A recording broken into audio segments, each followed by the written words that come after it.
Welcome to the Vibrant Health Podcast with your hosts, Lydia and Jessica Espinoza. Lydia is a nutritional therapist and founder of Divine Health from the Inside Out. Jessica is a real food wellness educator and founder of the website, deliciousobsessions.com. Since this is a health-related podcast, it should be noted that the hosts are not licensed medical professionals. The information and advice provided in this podcast is not intended to diagnose, treat, or prescribe for any illness or health issue and should not be construed as medical advice. And now, here are the hosts of Vibrant Health Podcast, Lydia and Jessica Espinoza.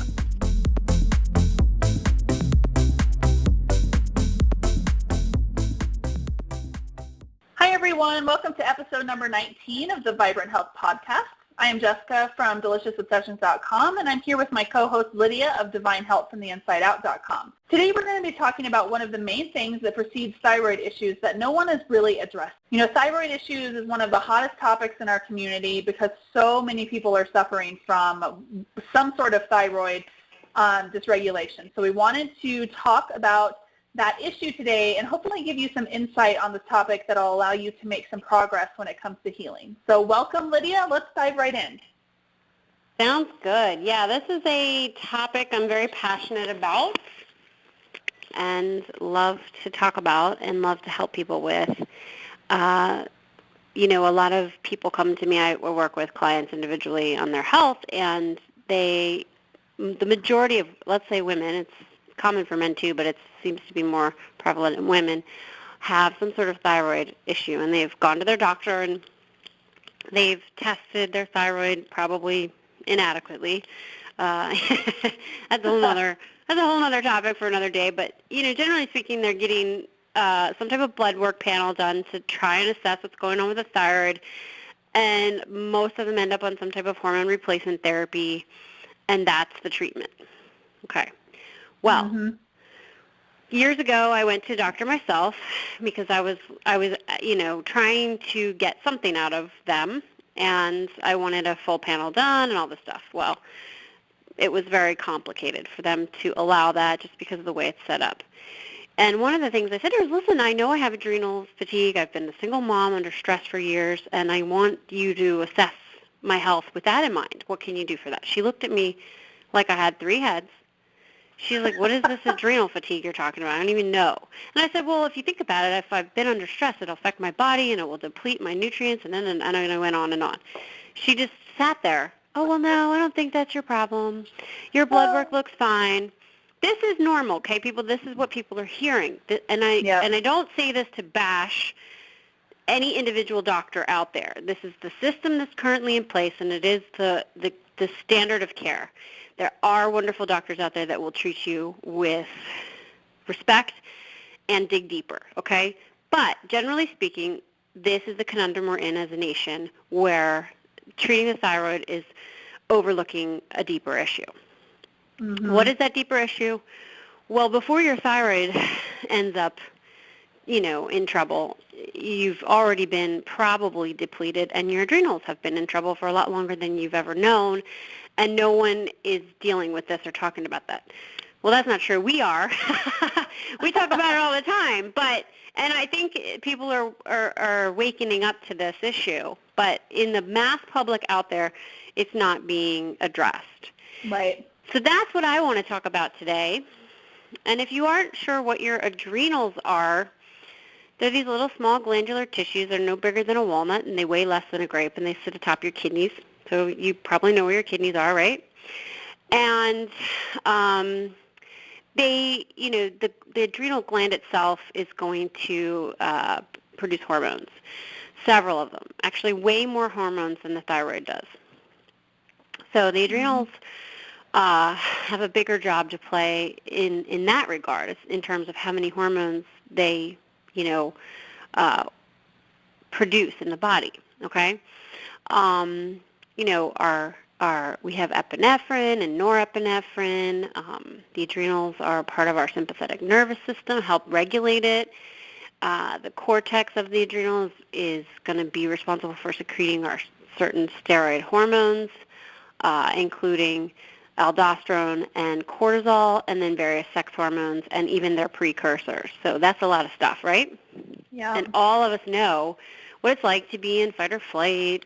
That's, we have all those hormones shooting out, and we probably feel it more often than we should. And then many of us will feel what we'll say, oh, my hormones are just off. I can tell. What do we mean by that? Well, women usually mean something's wrong with their female hormones or sex hormones. And usually a precursor to even that would be something's gone wrong with the adrenal gland itself, why it cannot help to produce these things in the right balance, okay? That's a real basic summation. Yeah, we've talked about adrenals before. Episode number 3, we talked all about adrenal health. So Lydia goes in a lot deeper about adrenals in episode number 3. So if you're new to adrenal fatigue and adrenal health, then definitely check that one out for some deeper information. Right, and I just need to give a recap. So these hormones secreted by your adrenal glands influence all the major physiological processes in your entire body. They have an important effect on how you think and feel, and the purpose of them is to help your body cope with stress and survive. It's their job to help you deal with any stressor you face, and your very stamina, energy, and resilience depend on these 2 tiny little glands functioning properly. I also want to quickly kind of talk a little bit about the entire hypothalamic pituitary adrenal axis. So it's not just our adrenal glands, and we'll hear adrenal fatigue termed out there. We'll hear people talk about adrenal fatigue, my adrenals. Really, it's more than just these 2 small glands. They work in sync with the hypothalamus and the pituitary, okay? So we can kind of know that stress is going to affect this whole system. And many of us will be under stress, and stress can be defined as anything the body perceives as a potential stress. So it could be anything. It could be, driving in traffic. It can be eating a food you're allergic to. It can be an infection in the body. It can be bromines, fluoride, toxins, all this stuff. Now, if you're aware of all the problems we have that are hitting up our health these days, you're going to think, well, gee, everyone's adrenals are probably taxed, right? Because we've got so much kind of hammering at us these days. Exactly. So we have to take a step back and say, well, all right, how do we support this whole, adrenal situation so that we can have better health? And how do we support it so that we can eventually recover our thyroid health as well? So that's what, we kind of want to talk about today. If you want to read more about this whole, all the physiology of it, we do have more reading there. So now that we know kind of the basics about, the adrenals and kind of the system itself, you mentioned that your doctor didn't even know what adrenal fatigue was. I also went to a doctor one time a while back, and I asked them, I thought that I mentioned adrenal fatigue or, potentially having some, dysregulation there. And they too looked at me kind of like I was crazy. But he knew what adrenal fatigue was and the adrenals, but he said, oh, no, the adrenals are not that important. And so I was just like, well, okay. So, why are doctors not discussing this? Right. Well, I don't really know why they aren't taught more about this or it's come up. I can only say, our system is not set up for preventative measures. It's really set up for sick care, medication, medical procedures, medical technologies, all of that, okay? So doctors don't discuss it in part because the way the system is set up. So if you really want to find a doctor who's going to tackle this, you need to find someone who's more modern and up-to-date and with the times and has some control over how they practice, you know. And so more holistic-minded doctors will more than likely know, not all of them, but many will know more. Now, even too, with that, though, I think that there's a standard of care in some holistic realms where the most they do is they'll test like saliva, the adrenal hormones with saliva, which, saliva is going to change from day to day to a degree. So, if you're doing a one-time, one-off saliva test to determine some of your adrenal hormones, you're not really getting a full picture of what's going on in general. I mean, you can get some clues. You can surmise some things from that, but it's just not enough. So, with that in mind, I think one of the things that we wanted to talk about today was how to actually test to determine, where your body is at, to know, like, well, do I have adrenal fatigue and that kind of thing. Exactly. Yeah, I'm only familiar, well, up until I started working with you last year doing like the hair analysis, I was only familiar with doing the saliva test, and I had done the saliva test in the past, and it did show some adrenal insufficiency, but and a lot of people may be able to, once they start recognizing the symptoms, you'll know. Like, we know when we just don't feel our best. So, let's definitely talk a little bit more about more proper testing so we can have, a better idea of what our body is even going through. Right. And I honestly don't think someone needs a specific diagnosis to say, oh, you have adrenal fatigue. There are hundreds of symptoms that could correlate with basically the body being exhausted and fatigued in general. It's not just your adrenal glands per se, it's your whole body. So the way I look at it is that, everybody wants a diagnosis. Everybody wants to know specifics about their body. They want to categorize things. It's kind of another thing where we're at in this culture when it comes to finding out more about our health, right? But the way I look at it is, adrenal fatigue is basically exhaustion and mineral depletion in the body. Our our mineral stores have a lot to play into how well our adrenal glands function. And we cannot, once we lose minerals, they don't just magically reappear. We have to replace them, and nobody's talking about this. So my personal favorite way, and I know I'm hammering this again because we talk about it all the time, but it's so useful, is to determine your body's general stage of stress, really, through a hair tissue mineral analysis. And this is such a cool way to look at your body as a whole versus just trying to say, oh, I have adrenal fatigue. What do I do now? We can say, well, yeah, you're in the exhaustion stage of stress. And here's a whole bunch of other things that we need to look at. When your adrenals are exhausted, you have poor digestion, often your liver is sluggish, all these things start to slow down because your body is essentially trying to reserve what's left.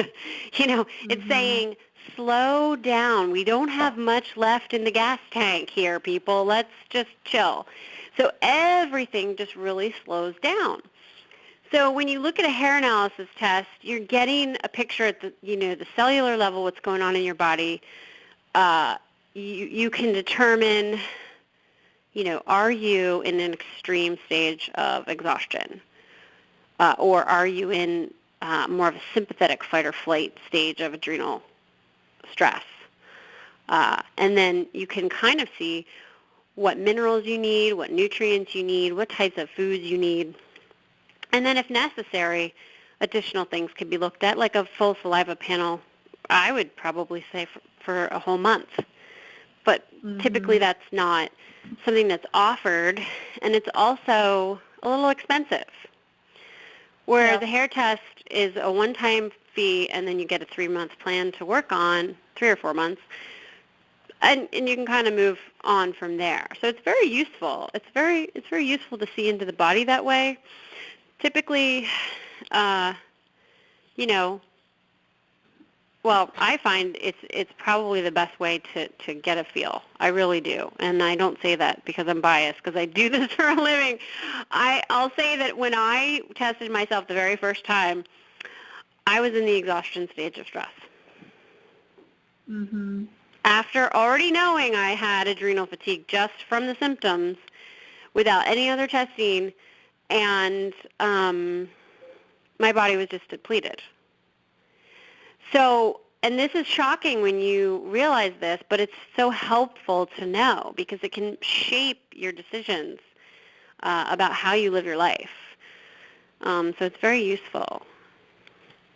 So I have a quick, this might be a slight segue, but it was something that kind of popped into my head as you were talking. So essentially, minerals are the foundation for all things health.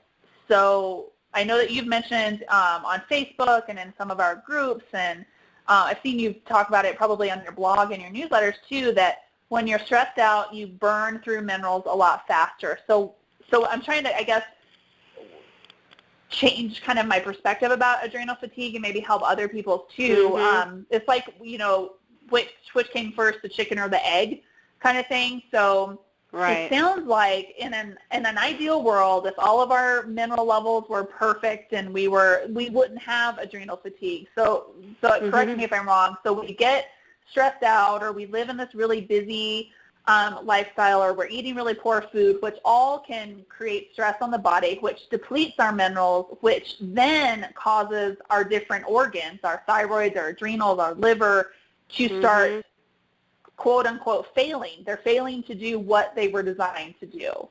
So everything comes back to minerals and keeping those mineral levels balanced. Yeah, so I'll go through that with you. You did a good job of summing it up. So when stress dominates our body, we lose essential minerals, okay? Magnesium is a big one. Hopefully our readers are familiar with magnesium. I think you guys are great at educating yourselves, and you've probably heard about that. So magnesium is a big deal. Magnesium is a huge deal. It's responsible for so many functions of the body. So when you're losing magnesium and you're not replacing what you're losing, not to mention the soil's already depleted, our food's already depleted, yada, yada, Right. continued stress, and again, remember, stress can be a lot of things, will cause at first it's going to cause an increase in our adrenal output of these mineral corticoids, right? The stimulation of the glands is going to increase the secretion of hormones. It causes the loss of minerals. Mineral corticoids, I can never say that. They're basically these steroid hormones, and they're characterized by their influence on salt and water balances in the body. They also have a relationship with calcium. So we're talking like sodium, potassium. The primary mineral corticoid is aldosterone. That correlates with sodium in the body. And when the stress response is ongoing, other minerals can actually build up in the body. So like a fight or flight, people will have elevated potassium and sodium on a hair test, and maybe reduced calcium and magnesium probably. But over time, it can switch, and then they lose these sodium, potassium go way low. Calcium can go way high. So there's just kind of this pattern of what will happen over time with the minerals in the body. So long-term stress response is going to just keep depleting your minerals. If you're not aware and you're not purposely trying to rebuild and replace them, you're in trouble. Now, another thing that happens in the stress response, and everyone's stress response can last, some can last for years and years and years, and some can just be a little shorter. It just depends. But when we have the stress response ongoing, it can change, our actual intestinal absorption. We talked about that in a podcast before of how, you don't want to eat on the go, you don't want to eat rushed because that's fight or flight, and your digestion takes a back seat when you're in fight or flight. So when you're in general fight or flight, you're in this adrenal stress. You have maybe high cortisol, you got all this stuff going on, you're sympathetic dominant, you're the kind of person that's go, go, go, go, go, go, go. You're going to be losing your minerals like crazy, and you're going to eventually crash. So, so we have this change in intestinal absorption, and then also in reabsorption by the kidneys of these minerals and these elements. So this is sometimes how high blood pressure will flare up. So someone in adrenal stress, acute adrenal stress, will have high blood pressure due to the stress and the increase of sodium with a corresponding loss of calcium and magnesium. So again, prolonged stress can result in severe mineral deficiencies. So I'm going to say adrenal fatigue is really a mineral deficient body. it's so fascinating to me because I really feel like, this is something that is just not being addressed. Like, I've always known that minerals are important, but I really did not start understanding how important until the last year or so, and like really kind of holding them in high regard. Like, they're the most important thing that we can be doing for our health, because they really are. I think you said that they're the spark plugs of our body, essentially. Yeah, the spark plugs of life. So, yeah, it's really fascinating. So I know that was a little segue off of our main topic, but I felt like I wanted to have you explain it and make sure that I was understanding it, and then also to really help people understand that minerals are so important. And maybe revising, it's not necessarily adrenal fatigue, it's mineral deficiency. So I love it. Well, it's important to understand our body's biochemistry, and we just don't. We really don't. Mm-hmm. You know, stress also changes your metabolism. It causes your body to retain minerals that are needed to stimulate, while at the same time it'll lose nutrients and minerals needed to help calm the body. Mm-hmm. So, like within the different stages of, let's call it adrenal fatigue, there's different. You're going to see different mineral patterns, and it's a transition to the exhaustion. So it's interesting. Right. So eventually, like if the stress continues, the body's going to slowly lose its ability to adequately store sedative minerals. You're going to have people who are like, they can't calm down, they can't go to sleep at night, they can't relax. You're going to have hyper kids, irritable, really irritable, like people who just don't know why they're irritable. They don't want to be, but they can't help it. Mm-hmm. Magnesium is a big one again. Magnesium is very sensitive to stress. And then because you're all, everyone's stress, losing minerals, they have emotional stress, and then they try to cope, and then there's alcohol consumption that comes in usually to kind of cope and calm you down because you can't relax, so you need something to help you relax, so you go and drink alcohol. Not everybody does this. I'm just giving a common scenario. Mm-hmm. And how many moms you hear that, I just can't wait to have a glass of wine at the end of the day once the kids are in bed. It's common, and there's nothing wrong with that, but there's a reason why it's so common, And so there's also, sugary diets, we're losing magnesium, excessive exercise. You're going to burn through a lot more, and people don't know this. So you see people who are excessive exercise enthusiasts have certain patterns as well. Pregnancy, breastfeeding, medication will deplete your minerals for sure. Then when you're already minerally depleted, you're going to end up with more infections commonly, because you're already depleted, so you're going to be more susceptible. But then you deplete yourself even more when you have these repeated infections, namely of magnesium. So it's a vicious cycle. Wow. Yeah. Let's just say with magnesium, the more it's depleted, the less able you are to deal with stress, because magnesium's a natural sedative. But then the more you're going to need the magnesium, and you're just going to lose it even more. And you can get to a point where I've seen people with really, really, really low magnesium stores, and they're just, honestly, it's almost like being a heart attack away. So It's a big deal. Scary. It's a big deal. Chromium's another one. We have, I wrote that blog post for you a while back about chromium and insulin resistance and diabetes.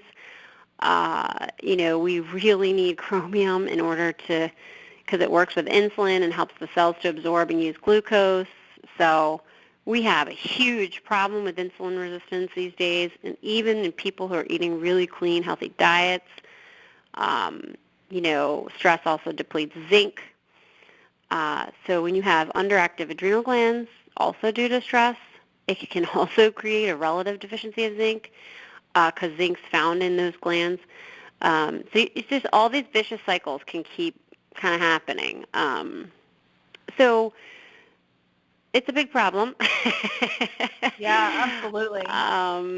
For sure. And it's one that's not really being addressed. I mean, even in the holistic world, I've never met a practitioner in the past that I've worked with that has really put a lot of emphasis on minerals. So I think this is really, I know we're kind of, health information is constantly changing and evolving, so we have to keep our minds open to that. So I really feel like we're kind of at the forefront of being able to make some transitions in the holistic world and get more practitioners educated about the importance of minerals and really assessing minerals and the role they're playing in chronic illness. So I'm looking forward to seeing that change take place throughout our community.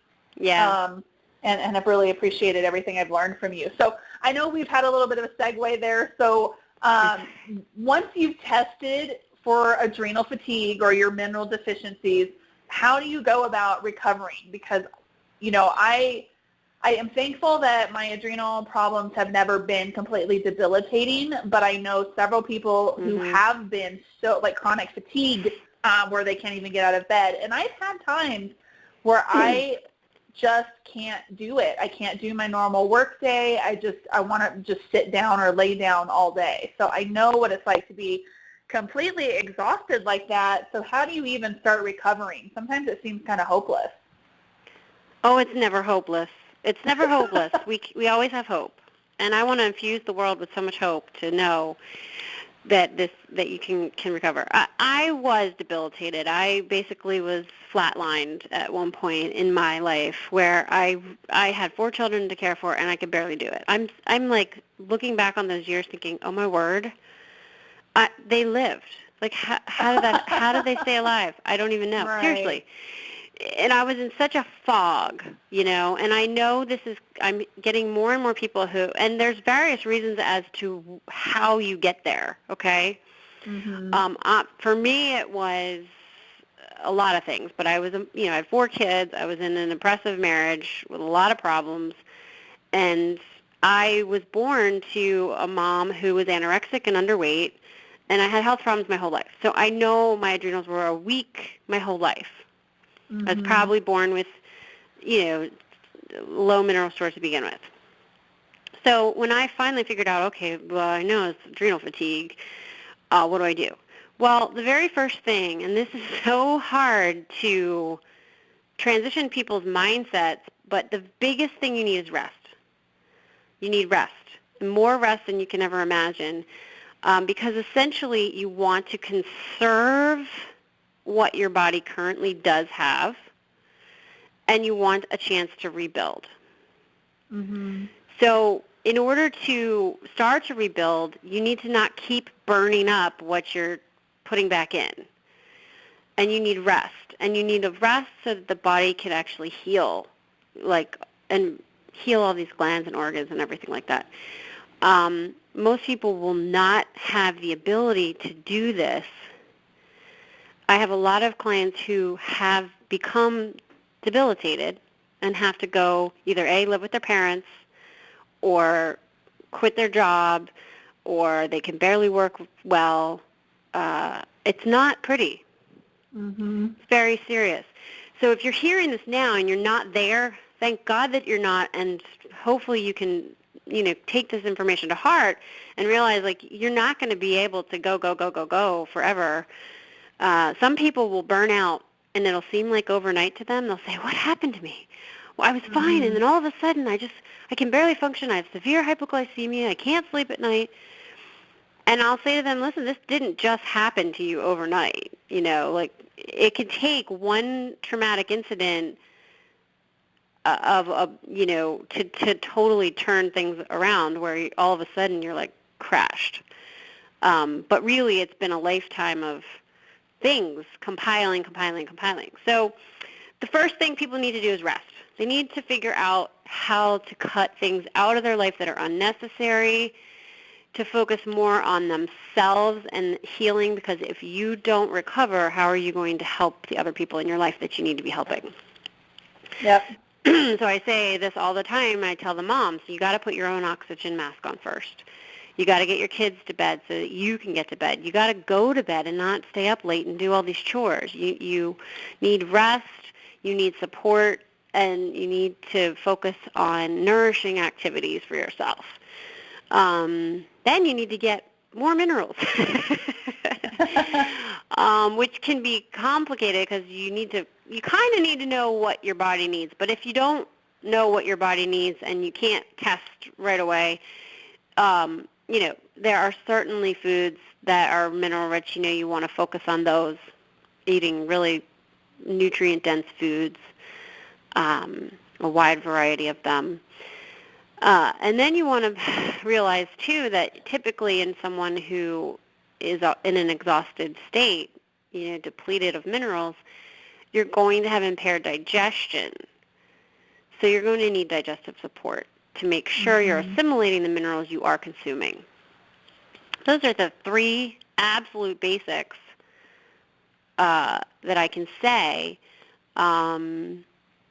Usually if you're in the exhausted stage and you're not the person that's go, go, go, that maybe has high blood pressure and a little more anxiety kind of person, the more exhausted people tend to need a lot more salt. In fact, they'll crave it because they have low tissue sodium, so they need more salt. I love Sole, S-O-L-E. It's not the fish. It is a saltwater solution. If you're not using Sole, give it a try. Go slow. It's a great way to get ionic salt, which real salt has, an array of all the trace minerals in it. So you're going to get a nice little mineral hit there. Adrenally exhausted people typically need potassium. It's one of the key minerals that is always very low when you're in the exhausted stage. When you're in the fight or flight stage, you will have elevated potassium, but you likely still need it. And potassium is an interesting mineral because we need about 4,700 to around 5,000 milligrams of it in the diet daily based on the RDA. That's a lot. And I eat a very nutrient-dense diet. I eat a lot of vegetables. And I spent a week calculating my mineral intake in my food alone. And some days I did really good eating, and some days were decent, because I'm busy. And I wasn't eating quite enough potassium daily. And I'm like, wow, this is crazy. So some people may need to do a little supplementing and, go from there. But the thing about minerals is each mineral has an effect on another mineral. So you can't just go out and supplement until you really know kind of where your body's at. So you want to eat food that's mineral-rich, potassium-rich foods. Magnesium is probably the one supplement I can say safely that pretty much everyone could benefit from. However, there's going to be some variances within knowing how much and what form. Yeah. But that's a whole other thing. But that's a big mineral that pretty much everyone needs. So, you don't want to just go out and supplement randomly, but you do need to know lots more rest than you ever thought. This lifestyle in America just doesn't allow for that. There's way too much stimulation. There's way too much to do. There's way too many things to do. There's way too much stimulation from the internet as well. And then diet, most people are trying, but, we're just not quite getting there. So you really want to try to get more nutrient-dense foods into your diet, be more purposeful, and start working on your digestion as well. That's the basics. I mean, there's a lot more that we could go into, but we don't have time.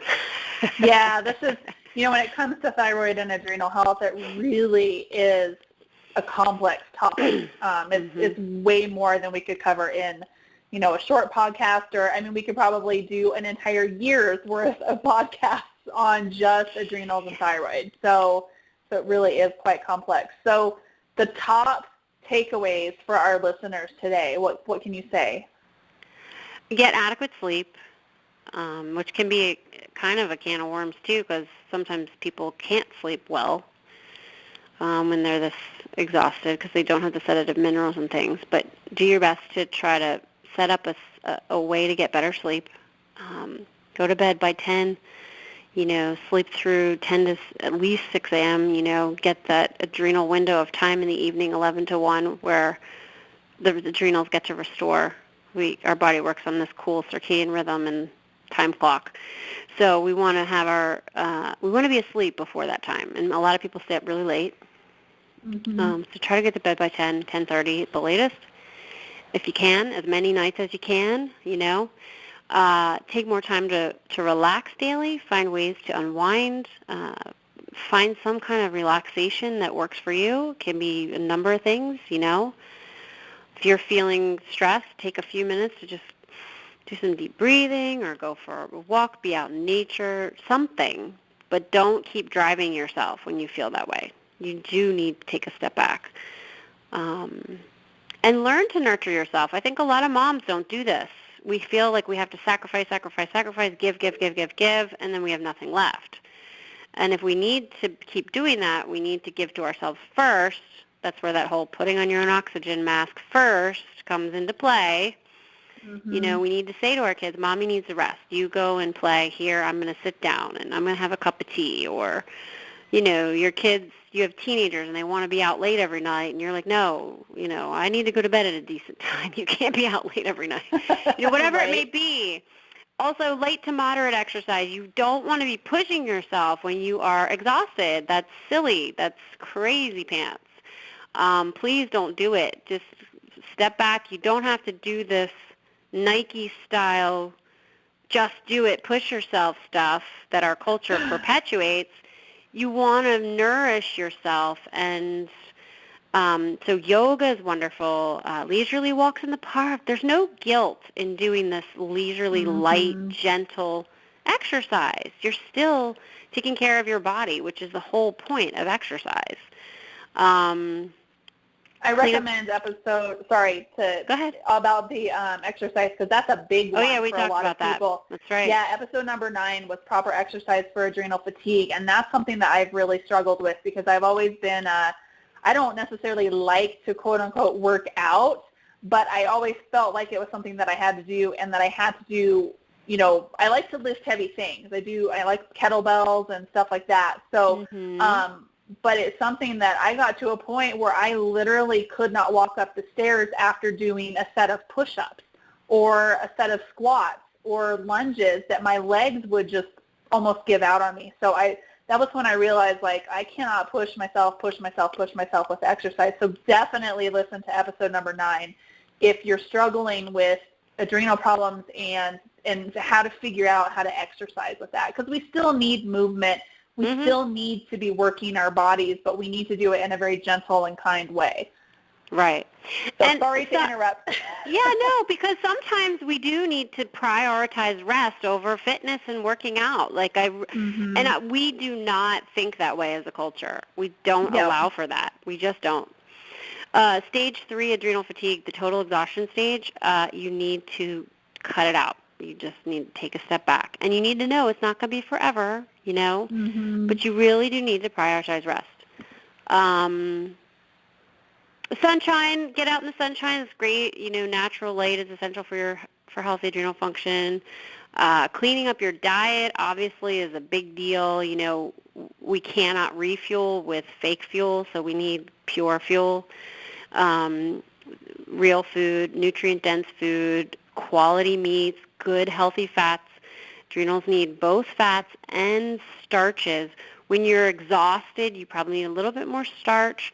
And I know we've heard the whole carbs are bad, carbs are evil, you gain weight if you eat carbs, yada, yada. But, those adrenal glands are tired. You can't rely on them for your energy, so you need your quick fuel. So you're going to need a little starches there, too. It can be healthy, good quality vegetables, a little bit of pseudo grains, some rice, and always those good fats with those good fat-soluble vitamins in them. So there's plenty of options out there. We've got coconut oil, ghee, butter, pastured animal fats, lard, tallow, even extra virgin, good quality palm oil, things like that. And then as far as other things, vitamins and minerals are great, but you really need to kind of know what your body needs. Herbs and glandulars are wonderful. Jessica and I love adaptogenic herbs. We talk about that a lot on both of our sites. Whole Food C, we did a podcast about that. You just want to be careful you don't do too much, and some people need less than others depending on their biochemistry. but about 500 milligrams a day is nice. Again, that may vary, so don't quote me on that. Right. I could tell you more specifically if I knew more information. But generally speaking, we do need that whole food C. You can get it in your food. You can get it in a whole food C supplement. Lifestyle changes may be necessary if you're in a deeper state of just exhaustion. So, I had to make major lifestyle changes. I had to cut back on my workload. I had to restructure things. I had to minimize things. I had to get my kids to bed earlier so I get to bed earlier. And I had to just take a step back and not do as much, in general. Mm-hmm. So those are some of the key things there. Now, there can be further, deeper things that are holding your adrenals back that you may need even more support with. But all of the stuff we talked about today is really essential for everyone alive. Right, To some degree. So, honestly, yeah. You don't want to wait to make these types of lifestyle changes until you're in the throes of adrenal fatigue. You want to be proactive and treat your body with love and tender care, and keep those adrenals happy and keep your thyroid happy and your digestion. So even if you're not experiencing any symptoms or you don't think that you have anything to worry about, that doesn't mean that you can still go out and party till 2 a.m. and eat McDonald's every day. Like, you really need to start considering the long-term effects of, whatever your lifestyle is, and what can you do now? What small changes can you start making to just give yourself a little bit more love? So if people want to learn more about minerals and the hair testing and that kind of stuff, how can they contact you? You've got information on your site about that. Correct. And you're working with clients still. Yeah. I also have a new Facebook group. It's called Healing with Mineral Analysis. And this is if this spoke to you where you're interested in learning more about the mineral piece and maybe eventually getting a hair analysis done. And I post in there regularly with information. And so if you really like the mineral piece and want to learn more, you are welcome to ask to join that group. We'd love to have you. And I do have more information on my site, and we've got some links below for you. Awesome. Well, we're going to go ahead and wrap up. We know it was a complex topic, so we probably just scraped the surface of things. But if this information, resonated with you, or you have friends or family or other loved ones that would benefit from it, please share it. Spread the knowledge. We're here to really promote health and wellness. So we'd love it if you could share. If you could leave us a review on iTunes or Stitcher, that would be awesome too. We'll have links down below where you can leave a review. It only takes a minute. It's super simple. And whenever you share this podcast or any of our blog posts or leave us reviews and comments, it really helps us reach more people.